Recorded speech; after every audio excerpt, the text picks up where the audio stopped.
तो दोस्तों, आज जिस मूवी की स्टोरी एक्सप्लेन करने जा रहा हूँ वो ऐसे लोगों की है जिनके पास सुपर पावर थी, लेकिन वो इसका यूज बस अपने फ़ायदे के लिए करते हैं और इसलिए इन सभी को आर्मी के द्वारा अरेस्ट किया गया था। लेकिन अमेंडा नाम की एक ऑफिसर इन सभी सुपर कैदियों को एक मौका देती है कि अगर मैंने जैसा कहा अगर तुम सब वैसा करोगे तो तुम्हारी सज़ा 10 साल तक माफ़ कर दी जाएगी। फिर वो 10 लोगों की टीम बनाती है और उस टीम का नाम रखती है टास्क फोर्स एक्स। इस टीम में rig flag, Harley Quinn, captain boomerang, seventh, vessel, TD और जेवलिंग थ्रो और ब्लैक गार्ड थे। हमें पता है कि इनके पास अपनी सुपर पावर है और इन्हें खुला छोड़ना काफ़ी रिस्की था, इसलिए अमेंडा ने इनके सर में एक बॉम्ब फिट कर दिया था ताकि वो भागने या मिशन को छोड़ने की कोशिश करें तो अमेंडा उसे मार सके। फिर अमेंडा उन्हें मिशन के बारे में बताती। वह कहती है कि एक आइलैंड पे हरेरा फैमिली पिछले कई सालों से राज करती है, लेकिन एक सिल्वा नाम के आदमी ने अपनी चालबाजी से वहां पर कब्जा कर लिया है और पूरी हरेरा फैमिली को बीच सड़क में फांसी पर लटका दिया। वो कहती कि सिल्वा अमेरिका से नफरत करता है और वह अमेरिका को बर्बाद करने के लिए किसी भी हद तक जा सकता है और तुम सभी को उस आइलैंड पे सीक्रेट लैब को डिस्ट्रॉय करना है जहां पर वो एक एलियन पर एक्सपेरिमेंट करके एक एडवांस वेपन बना रहे हैं। फिर टास्क फोर्स अपने मिशन पर निकल जाते हैं और आइलैंड के पास पहुंचकर वो लोग समुद्र में कूद जाते हैं, लेकिन वेसल तैर नहीं पाता था और जब उसे समुद्र के किनारे लाया जाता है तो उसकी डूबने से मौत हो चुकी थी। फिर वो सभी अटैक करने की सोचते हैं, लेकिन हम देखते हैं कि यहाँ पर ब्लैक गार्ड दुश्मन का जासूस था और वहाँ पर बहुत सारे आर्मी वाले उनका पहले से इंतजार कर रहे थे। मतलब कि ये ब्लैक गार्ड ने इनके साथ धोखा किया था। वो उन सोल्जर से कहता कि मैं तुम्हारे साथ हूँ, लेकिन सबसे पहले वो सोल्जर उसे ही मार देते हैं। अमेंडा उनसे कहती हम इस मिशन को रोक नहीं सकते, तुम्हें आगे बढ़ना होगा। फिर वो सभी अपनी पूरी कोशिश करते हैं, लेकिन एक एक करके सभी मेंबर मारे जाते हैं। सेवेंथ ये सब देख कर डर जाता है, वो वहाँ से भागने लगता है। अमेंडा उसे कहती है अगर तुमने भागने की कोशिश की तो मैं तुम्हें मार दूंगी, लेकिन वह इसकी बात नहीं सुनता। फिर अमेंडा उस बॉम्ब को ऑन करती है जिससे उसका सर फट जाता है और वह वहीं पे मारा जाता है। और हम देखते हैं कि वहाँ पर उनके ग्रुप में हार्ली क्वीन और रिग फ्लैग ही बचे थे। फिर हम देखते हैं कि अमेंडा ने दूसरी बैकअप टीम बना रखी थी जो आइलैंड के दूसरी तरफ से इंटर करते हैं। इस टीम में 5 लोग थे, ब्लॉट स्क्वाड, पीसमेकर, कोलका, रेड कैचर और एक इंसान जो शार्क था। फिर वो थोड़ी देर के लिए वहाँ पे आराम करते हैं। फिर शार्क को भूख लगती है तो वो उस लड़की को खाने की कोशिश करता है। फिर वो सभी उसे रोकते हैं और उसे मारने ही वाले होते हैं। फिर शार्क उनसे वादा करता है कि वो अपनी टीम को नहीं खाएगा। अमेंडा उन्हें बताती है कि रिग फ्लैग को दुश्मन ने पकड़ लिया है और उसका जिंदा रहना मिशन के लिए बहुत ज़रूरी है। फिर वे दुश्मन के कैंप में जाते हैं और फिर शार्क सभी को खाने लगता है। लेकिन थोड़ी देर के बाद उन्हें पता चलता है कि जिन लोगों की उन्होंने जान ली है वह दुश्मन नहीं थे, बल्कि वो तो रिग की मदद कर रहे थे। दूसरी तरफ हम लैब में देखते हैं कि एक थिंकर नाम का साइंटिस्ट सिल्वा को स्टारफिश के बारे में बताता है कि जिसके शरीर से निकलने वाले छोटे छोटे स्टारफिश ह्यूमन के ब्रेन को कैसे कंट्रोल कर सकते हैं। इधर हार्ली क्वीन को बंदी बना दिया गया था, लेकिन फिर से उसे सजाकर सिल्वा के सामने पेश किया जाता है। फिर सिल्वा हार्ली से कहता है कि वो उससे शादी करना चाहता है और अब जो वेपन हमारे पास है उससे हम पूरे अमेरिका पे राज करेंगे। वो बताता है कि इस जंग के अंदर औरतें, बच्चे, बूढ़े सभी मारे जाएंगे। तो हार्ली उसे शूट कर देती है क्योंकि वह इनोसेंट लोगों की जान नहीं लेती थी। फिर गन की आवाज़ सुनकर मिलिट्री वाले वहां आ जाते हैं और हार्ली क्वीन को अरेस्ट कर लेते हैं। दूसरी तरफ टास्क फोर्स आगे बढ़ रही थी। पीसमेकर डॉटमैन से थोड़ी दूरी रखने को कहता क्योंकि वो बार बार उसकी बॉडी पर कलरफुल डॉट आ जाते हैं जो कि बहुत ही डेंजरस थे। डॉटमैन बताता है कि उनकी माँ ने उनको सुपर हीरो बनाने के लिए उनके ऊपर एक्सपेरिमेंट किया, लेकिन इसके अंदर तो ये काम कर गया, बट उसके भाइयों की मौत हो गई। फिर वो अपने अपने लुक को चेंज करके शहर में आते हैं और उन्हें उस साइंटिस्ट को पकड़ना था जो कि स्टारफिश पर एक्सपेरिमेंट कर रहा था। वो सभी उसे ढूंढ भी लेते हैं, लेकिन आर्मी को उनके बारे में पता चल गया था जो कि वहाँ पे पहुँच गए थे। फिर रेड कैचर साइंटिस्ट को पीछे के रास्ते से निकाल लेती है, लेकिन पीसमेकर, रिग और ब्लॉट स्क्वाड पकड़े जाते हैं। फिर उनको जनरल के पास लेके जाया जा रहा था और फिर उन्हें पता चलता है कि हार्ली क्वीन अभी तक जिंदा है।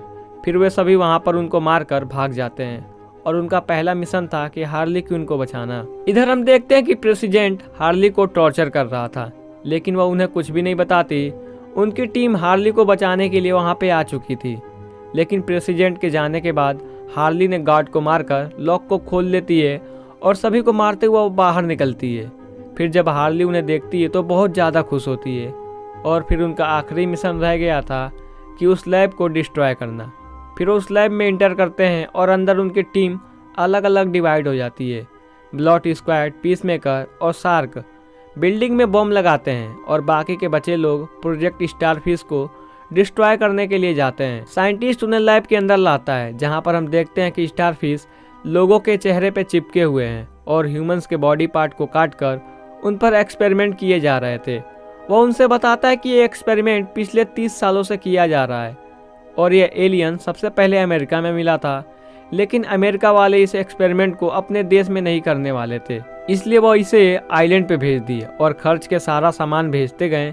मतलब कि इन सभी एक्सपेरिमेंट में अमेरिका भी इन्वॉल्व था और अमेंडा इस सच को बाहर आने नहीं देना चाहती थी, इसलिए उसने ये सारा मिशन किया। जब रिक को यह बात पता चलती है कि उसके देश ने, अमेरिका ने इतने लोगों की जान ली, वो काफ़ी इमोशनल हो जाता है और वो डिसाइड करता है कि सच्चाई को वो पूरी दुनिया वालों को बताएगा। वो कंप्यूटर से हार्ड डिस्क निकाल लेता है जिसमें एक्सपेरिमेंट के सारी इन्फॉर्मेशन थी। फिर वहाँ पर पीसमेकर आता है और रिक पे गन पॉइंट कर देता है और हमें पता चलता है कि अमेंडा ने उसे लैब और सारे डॉक्यूमेंट को डिस्ट्रॉय करने के लिए भेजा था, लेकिन अब रिक, फ्लैग और रेड कैचर को सच्चाई का पता है, तो इसलिए पीसमेकर को उन दोनों को मारना पड़ेगा। दूसरी तरफ हम शार्क को देखते हैं कि वो एक टैंक के अंदर जेलीफिश को देखता है और उनके साथ खेलने लगता है। हम देखते हैं कि उन्हें मिलिट्री वालों ने चारों तरफ से घेर लिया था।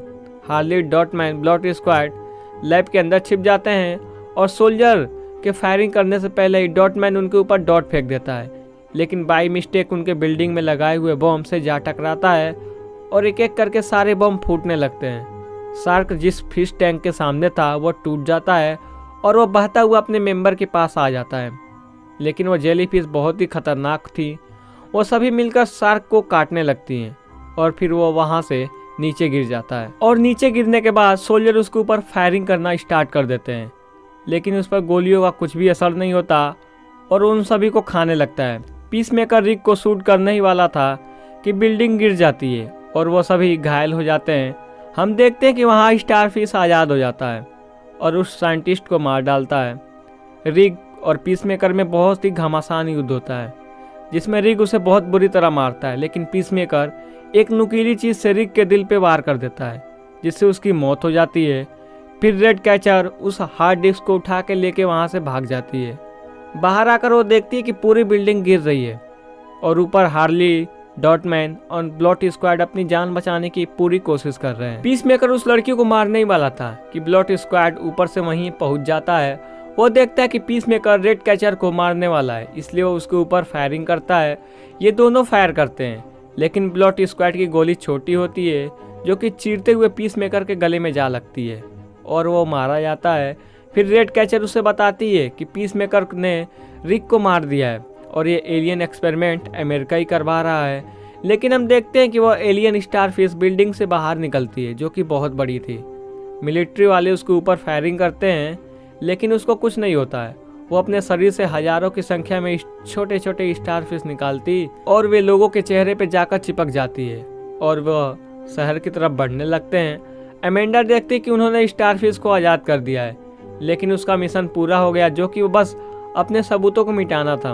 वो उन्हें वापस आने का ऑर्डर देती, लेकिन स्टारफिश शहर के लोगों को मार रही थी और वो इस तरह लोगों को मरते हुए देखना नहीं चाह रहे थे, इसलिए उनके ऑर्डर को फॉलो नहीं करते। अमेंडा उनके ब्रेन में लगे हुए बॉम्ब को ऑन करने की धमकी देती, लेकिन कोई भी उनकी ऑर्डर को नहीं सुनता और अमेंडा जैसे ही बटन को प्रेस करने वाली थी कि तभी उसके साथ के लोग उसे मारकर बेहोश कर देते हैं, क्योंकि वह सभी जानते थे कि अमेंडा गलत कर रही है और फिर वो उन सभी को गाइड करने लगते हैं। ब्लॉट स्क्वाड अपनी गन से स्टारफिश पे हमला करता, शार्क उसे खाना शुरू कर देता है। डॉटमैन भी अपनी डॉट से उस पर हमला करता, लेकिन वो मारा जाता है। रेड कैचर अपनी सभी रैट को बुलाकर स्टारफिश पे हमला करवा देती है। हार्ली भी अपने भाले के साथ उसके आंखों के अंदर चली जाती है। हम देखते हैं कि रैट उसके अंदर घुसकर उसकी नसों को काटने लगते हैं और फिर वो स्टारफिश गिर जाती है और मारा जाता है। फिर अमेंडा उन्हें कॉल करती और उन्हें मारने की धमकी देती है, लेकिन ब्लॉट स्क्वाड कहता है तुमने अगर ऐसा करने की कोशिश की तो मैं एक्सपेरिमेंट की डिटेल्स पब्लिक कर दूंगा। वो उनसे डील करता है कि हम इस बात को सीक्रेट रखेंगे और बदले में तुम किसी को नहीं मारोगे। फिर अमेंडा उनकी बात को मान जाती है और उन्हें आज़ाद कर देती है और फिर ये मूवी यहीं ख़त्म हो जाती है। तो दोस्तों, मूवी की एक्सप्लेनेशन आपको पसंद आई हो तो वीडियो को लाइक एंड चैनल को सब्सक्राइब कर दिएगा। तब तक के लिए लव यू, बाय बाय।